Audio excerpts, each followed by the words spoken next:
Hello everyone, मेरा नाम है Sukesh Bhatnagar, faculty of general awareness. दोस्तों, अगर आपने इस चैनल को सब्सक्राइब कर दिया तो बहुत अच्छी बात है। अगर नहीं कर तो सब्सक्राइब कर दीजिए, वीडियो को लाइक कर दो, शेयर कर दो। आज मैं दोस्तों आपके सामने बताने जा रहा हूँ कि ई रूपी क्या है। भाई, जैसे कि अभी हम जानते हैं कि नरेंद्र मोदी जी के द्वारा ई रूपी एक ब्राउचर हमारा लॉन्च किया गया। तो चलिए दोस्तों जानते हैं ये होता क्या है। ई रूपी डिजिटल पेमेंट सॉल्यूशन है क्या। दोस्तों, सबसे पहली चीज याद रखना, यहाँ पे बोला गया है कि ये कैशलेस है, कॉन्टेक्टलेस डिजिटल पेमेंट सिस्टम है। अब ये किस तरीके से काम करता है, चलो मैं आपको एक छोटे से एग्जांपल से एक्सप्लेन करता हूँ। दोस्तों देखो, इसके बारे में कुछ चीजें और बताई गई हैं यहाँ पे। अगर बोल बात करें तो एक चीज और ध्यान रखना, ये टारगेट बेस्ड भी है। मीन्स इसके इससे जो है, जो भी सरकार का टारगेट है वो भी कंप्लीट होगा। अब इसे कैसे यूज किया जाएगा, चलो मैं आपको बताता हूँ एक छोटे से एग्जाम्पल के द्वारा। चलिए दोस्तों, एक ऐसे समझ लीजिए, आपने देखा होगा कभी कभी हम जब अलग अलग कंपनीज में जॉब्स करते हैं तो कभी कभी ओकेजनली, जैसे दीपावली हुआ है ना, होली हुआ, या किसी भी फेस्टिवल में बात करें तो कंपनी हमें गिफ्ट कार्ड प्रोवाइड करती है। आपने शायद देखा होगा, ये नोटिस भी किया होगा, मे भी आपको पता हो। क्लियर। अब आपने जब देखा होगा दोस्तों, जब कंपनी हमें गिफ्ट कार्ड प्रोवाइड करती है तो आप मुझे एक बात बताइए, ये जो गिफ्ट कार्ड है, मान लीजिए कंपनी ने बोला फॉर एग्जाम्पल आप इस गिफ्ट कार्ड से क्या कर सकते हैं। फॉर एग्जाम्पल ये फ्लिपकार्ट का दे दिया कि आप फ्लिपकार्ट पे शॉपिंग कर सकते हैं। तो अब आप मुझे बताओ, क्या इससे आप अमेजोन पे यूज कर पाओगे? नहीं। क्या इससे आप मंत्रा यूज कर पाएंगे? नहीं। मतलब क्या है, उस कंपनी ने अपना क्या करा है, फ्लिपकार्ट के साथ टाई अप करा है और आपको अपने एम्प्लॉयज को एक ये तरीके से फैसिलिटी दिया कि आप इसका इस प्लेटफॉर्म पर यूज करके एक पर्टिकुलर लिमिट तक, जैसे 1,000, 2,000, 3,000, जो भी कंपनी का वैरी करता है, आप शॉपिंग कर सकते हैं। तो देखिए भाई, कंपनी ने क्या करा, अपना टारगेट भी पूरा करा, आपको एक लिमिट यूटिलाइज करने का मौका दिया, आपसे जो है जो शॉपिंग करने का पर्पस था वो भी करवा दिया। यानी कि कंपनी का टारगेट हुआ, कैशलेस हुआ, कॉन्टेक्टलेस हुआ और टारगेट बेस्ड हुआ। बिल्कुल सेम पैटर्न दोस्तों ई रूपी का है, याद रखिएगा। अब जैसे कि फॉर एग्जांपल मान लीजिए दोस्तों, अगर मान लो सरकार बोलती है कि हम इन पर्टिकुलर, ये पर्टिकुलर पर्सन्स हैं जो बेचारे गरीब लोग हैं, या फिर बहुत ज़्यादा ऐसे कह दीजिए कि लो इनकम ग्रुप से बिलोंग करते हैं। मान लीजिए सरकार ने बोला कि हम इनको राशन देना चाहते हैं, ठीक है, फ्री ऑफ कॉस्ट। तो अब इनके दो तीन तरीके हो सकते हैं। आप बोलोगे सर इनके खाते में डायरेक्ट क्या कर दो, आपके डीबीटी कर दीजिए, इनके खाते में सब्सिडी भेज दो, पैसा भेज दो और उससे ये राशन खरीद लेंगे। लेकिन दोस्तों आप मुझे बताओ, क्या ये गारंटी है कि उस पैसे से ये राशन खरीदेंगे? हो सकता है भाई वो गलत जगह इस्तेमाल करें, अल्कोहल में इस्तेमाल कर दें, है ना। हो सकता है अल्कोहल में ना तो कहीं और यूज कर दे। तो क्या ये बताइए, क्या गवर्नमेंट की जो रणनीति थी, क्या जो टारगेट था कि इसका यूज हमें इस काम के लिए करवाना है, क्या वो पूरा हो पाया? नहीं हो पाया, है ना। तो इन्हीं का सबसे बड़ा सॉल्यूशन है ई रूपी वाउचर। अब होगा क्या दोस्तों, यहाँ पे सरकार क्या करेगी, जो मोबाइल नंबर है, जैसे मान लीजिए अभी यहाँ सरकार को इस पर्टिकुलर सेक्शन को या पर्टिकुलर ग्रुप को फ्री में राशन देना है, तो सरकार क्या करेगी, इनके मोबाइल नंबर पर एक ई ब्राउज़र सेंड करेगी। ठीक है, ये ई ब्राउज़र हमारा मैसेज की फॉर्म में भी हो सकता है, या दोस्तों क्यूआर कोड की फॉर्म में भी हो सकता है, किसी की भी फॉर्म में हो सकता है। अब क्या होगा, ये क्यूआर कोड या जो मैसेज होगा दोस्तों, अब मान लीजिए एक पर्सन है, ये पर्सन क्या करेंगे, जो आपके राशन की दुकान है वहां पे लेके जाएंगे, वहां पे जाके इस कोड को दिखाएंगे या जो एसएमएस है उसको दिखाएंगे।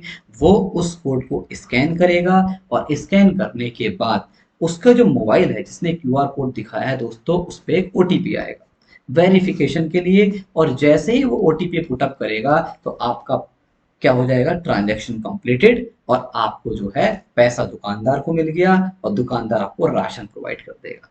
तो मीन्स, अब आप बोलोगे सर पैसे कटेगा कहाँ से। देखो भाई, यहाँ पे मैंने बताया था अभी एग्जाम्पल में फ्रेंड्स, कि सरकार फ्री ऑफ कॉस्ट देना चाहती है। यानी कि सरकार ने अलग अलग बैंकों का इस्तेमाल करते हुए, जिससे भी टाई अप होगा सरकार ने किया होगा, उसके थ्रू ये पेमेंट शॉपकीपर को करा दिया और उस पर्सन को बिना कुछ पेमेंट दिए पैसा मिल गया। तो आपने अब एक बात नोटिस करिए और ध्यान दीजिए। पहली चीज, क्या दोस्तों कैशलेस ट्रांजैक्शन हुआ? बिल्कुल कैश दिए ही नहीं। कॉन्टेक्टलेस हुआ, बिल्कुल कोई कॉन्टेक्टलेस है हर पूरी तरीके से। और टारगेट बेस्ड हुआ, बिल्कुल हुआ। मेन सरकार का सपना था कि हमें इन्हें अनाज देना है, तो देखिए अनाज ही मिला है ना। अब इसका यूज कहीं और नहीं हो सकता। दूसरी चीज यहाँ पे बात बोली गई है दोस्तों, याद रखना, ये जो ब्राउचर होगा, ये जो आपका जो ई ई रूपी ब्राउचर है, ये नॉट ट्रांसफरेबल। ऐसा नहीं है कि आप इसे किसी और को बेच दो, ऐसा नहीं है कि भाई कि आप किसी और को दे दो, ऐसा नहीं। दूसरी चीज याद रखना, ये सिंगल यूज के लिए होगा, ठीक है, ऐसा भी यहाँ पे बोला गया है। और तो और दोस्तों, जरूरी नहीं है दोस्तों ये आपकी सरकार ही इस्तेमाल करे, इसका यूज आने वाले समय में कोई ऑर्गेनाइजेशन भी कर सकती है ना, कोई कंपनी भी कर सकती है, कोई भी कर सकता है एक पर्टिकुलर टारगेट को अचीव करने के लिए। जैसे मान लीजिए दोस्तों, मान लीजिए अब रिलायंस कंपनी है, जियो कंपनी है ना। अब जियो ने बोला कि फॉर एग्जाम्पल कि हम क्या चाहते हैं, जितने भी हमारे भाई ऐसा समझ लीजिए जो गरीब लोग हैं, फॉर एग्जाम्पल हम उनको जो है 200 रुपये का, फॉर एग्जाम्पल क्या कह सकते हैं कि उनको जो है 200 रुपये देना चाहते हैं हर एक इंसान को, या फिर 2000 रुपये देना चाहते हैं, कोई भी पर्टिकुलर अमाउंट ले लो, जिससे कि वो एक तरीके से क्या कर सकते हैं, मेडिसिन ले सकें, ठीक है, फॉर मेडिसिन पर्पस। अब भाई अगर मान लो दोस्तों, अगर अंबानी जी इनके खाते में 2-2 हज़ार रुपये, 200 रुपये भेज दें, तो क्या गारंटी उससे मेडिसिन आए? नहीं। अब जैसे कि अब यहाँ पे क्या होगा, क्यूआर कोड भेज दिया जाएगा, जिससे हम रूपी ब्राउचर बोल रहे हैं, है ना, या एसएमएस भेज दिया जाएगा। तो जब भी कोई पर्सन को मेडिसिन की रिक्वायरमेंट होगी, वो सीधे फार्मेसी पे जाएगा और इस क्यूआर कोड को दिखाएगा, और सिंपल उससे वो मेडिसिन लेके आ जाएगा, है ना। तो इस तरीके से देखो, प्राइवेट ऑर्गेनाइजेशंस भी अपने बैंकों के साथ पार्टनर करके ये जो ई ब्राउचर है इसको जनरेट करवा सकती हैं, और जिनको इनका फायदा देना है उनको डिस्ट्रीब्यूट करवा सकती हैं। तो इस तरीके से हमारा ये क्या काम करता है दोस्तों, ई रूपी ब्राउचर काम करेगा। उम्मीद करता हूँ ये चीज आपको समझ में आई होगी। अब क्वेश्चन है कि सर इसे किसने बनाया, तो दोस्तों याद रखना, national payments corporation of India, जिसको हम शॉर्ट में एनपीसीआई के नाम से इसको बनाया गया है, इसके द्वारा मिलकर बनाया गया। साथ में इसने कोलैबोरेट किया है दोस्तों department of financial services, ministry of health and family welfare and national health authority के साथ। तो ये सारी चीजें आपको ध्यान रखनी है। चलिए एक शॉर्ट वीडियो आपको दिखाता हूँ, इससे आपको और जानकारी प्रोवाइड हो जाएगी। चलिए दोस्तों। भारत के यशस्वी योग से विकसित किया है पर आधारित है। ई रूपी आरबीआई स्वीकृत एक प्रीपेड ई। ये देखिए इस तरीके से कोड होता है, जैसे कि मैंने आप सामने देख रहे हैं। बाकी और डिटेल देखिए इस वीडियो से, आपको बहुत इन्फॉर्मेशन वाउचर मिलेगा। है जिसे एनपीसीआई यानी भारतीय राष्ट्रीय भुगतान निगम ने वित्तीय सेवा विभाग और बैंकों के सहयोग से विकसित किया है। ई रूपी विशिष्ट सेवा के भुगतान के लिए लाभार्थी को जारी किया जाता है। यह एक क्यूआर कोड या एसएमएस स्ट्रिंग आधारित ई वाउचर है जिसे लाभार्थी के मोबाइल पर भेजा जाता है। इस कोड के माध्यम से सेवा प्रदाता के अकाउंट में डायरेक्ट फंड ट्रांसफर किया जाता है। सरकारी संस्थाएं, कॉरपोरेट या कोई भी सेवा प्रायोजक अपने पार्टनर बैंक की मदद से ई रूपी वाउचर जनरेट कर सकते हैं। सेवा प्रदाता केंद्र पर लाभार्थी ई रूपी के माध्यम से भुगतान कर सकते हैं। सेवा प्रदाता केंद्र वाउचर के रूप में मिले क्यूआर कोड या एसएमएस को स्कैन करेंगे। लाभार्थी के वेरिफिकेशन के लिए एक कोड लाभार्थी के मोबाइल नंबर पर भेजा जाएगा। वेरिफिकेशन हो जाने पर तुरंत भुगतान होने की पुष्टि हो सकेगी। यह वाउचर कैशलेस और कॉन्टैक्टलेस है। इसका उपयोग सिर्फ एक बार ही किया जा सकता है। यह पूरी तरह से सुरक्षित और विश्वसनीय है। लाभार्थियों की निजी जानकारी पूरी तरह से गोपनीय होती है। ई रूपी सुनिश्चित करता है सेवाओं की टारगेटेड और लीक प्रूफ डिलीवरी। अब देखिए यहाँ पे लिखा है लीक प्रूफ डिलीवरी। आप समझ रहे हैं कि ऐसा नहीं कि कोई इसका गलत जवाब दे, है ना, या फिर गलत तरीके से इस्तेमाल करे। मतलब ये कोई इसमें धांधलेबाजी है, जिसको करप्शन बोलते हैं दोस्तों, वो भी पॉसिबल नहीं हो पाएगा। मीन्स इसका यूटिलाइजेशन भी अच्छे से होगा। आपने देखा होगा दोस्तों, जैसे कि अब मान लीजिए स्कॉलरशिप है, मान लो सरकार ने बोला कि हम जो है ये गरीब बच्चे हैं, इनको चाहते हैं कि बेचारे गरीब बच्चे क्या करें, स्कूल के कपड़े खरीदें, ड्रेस खरीदें।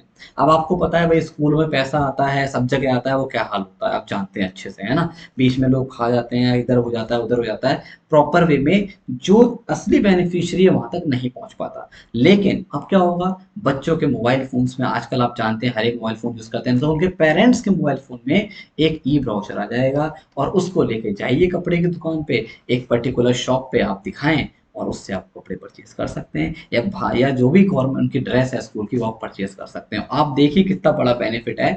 तो एक तरीके से वितरण देखा जाए तो दोस्तों बहुत अच्छी चीज है, देखा जाए तो, है ना। प्रणाली के बाकी सरलीकरण के सरकारी योजनाओं का लाभ वितरण। तो चलिए दोस्तों, उम्मीद करता हूँ ये सारी चीजें क्लियर हो गई होंगी। तो बाकी दोस्तों मुझे जहां तक लगता है भाई, ये एक ऐसा सिस्टम आया है जो इंडिया के 4-5 महीनों बाद इंडिया के इतिहास में क्रांति ला सकता है ना।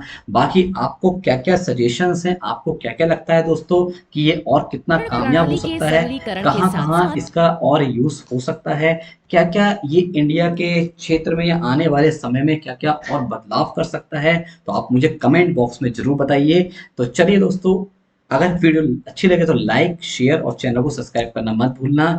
मिलेंगे फिर इसी तरीके से अगले वीडियोस में, जब तक के लिए धन्यवाद। जय हिंद, जय भारत।